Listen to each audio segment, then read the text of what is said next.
আসসালামু আলাইকুম, সবাইকে স্বাগতম। আইসিটি বিষয়ের এই যে টপ লেভেল ডোমেন নেম বা ডোমেনের প্রকৃতি, ডোমেন প্রকৃতি বা টপ লেভেল ডোমেন নেম বলতে কি বুঝি? অনেক সহজ, কিন্তু লক্ষ্য করি আমরা যখন ডোমেন নেম বা ওয়েবসাইটে ঠিকানা লিখি তখন এই ডোমেন নেম এর পরে ডট এর পরের অংশকে, অর্থাৎ ডোমেন নেম লিখি তারপর ডট লিখি, এর পরের অংশটুকু যে লিখি সেটাকে বলা হয় ডোমেনের প্রকৃতি বা টপ লেভেল ডোমেন নেম। যেমন আমি একটা উদাহরণ দিচ্ছি, তাহলে আরও ভালো বুঝতে পারবো।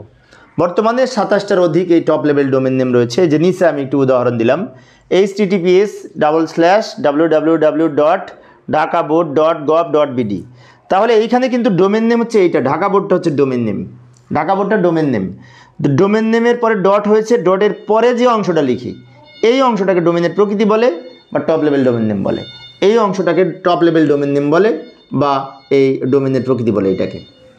কারণ এটা দেখে বুঝতে পারি আমরা কোন প্রকৃতির ওয়েবসাইট।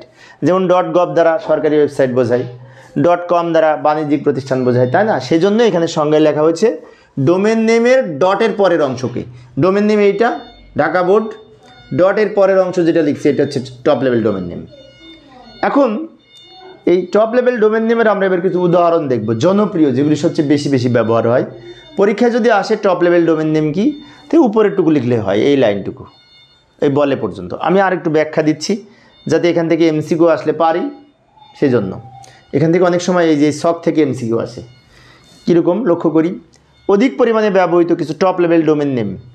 ডোমেনের প্রকৃতি বা ধরন আর বিবরণ, কোন কাজে ব্যবহার করা হয় এটি। .com দ্বারা কমার্শিয়াল বোঝায়, কমার্শিয়াল, এবং এটি বাণিজ্যিক প্রতিষ্ঠানের জন্য ব্যবহার করা হয় .com। শিক্ষামূলক প্রতিষ্ঠানের জন্য ব্যবহার করা হয় .edu মানে এডুকেশনাল।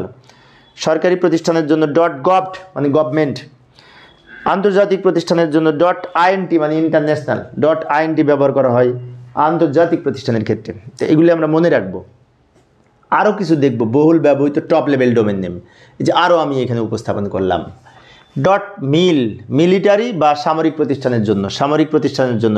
.mil .net নেটওয়ার্ক সম্পর্কিত প্রতিষ্ঠানের জন্য।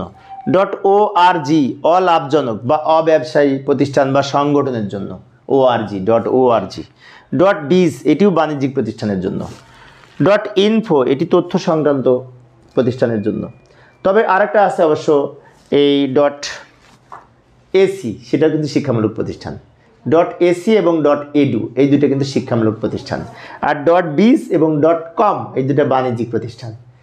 সেগুলি মনে রাখার চেষ্টা করবো, এমসিকিউ পরীক্ষার জন্য এগুলি কিন্তু খুব গুরুত্বপূর্ণ। তো প্রিয় শিক্ষার্থী বন্ধুরা, আমি অল্প অল্প করে আলোচনা করি শিক্ষার্থীদের অনুরোধে। তো পরের ক্লাসে আরও একটি ক্লাস এরকম একটি প্রশ্ন আলোচনা করার চেষ্টা করব।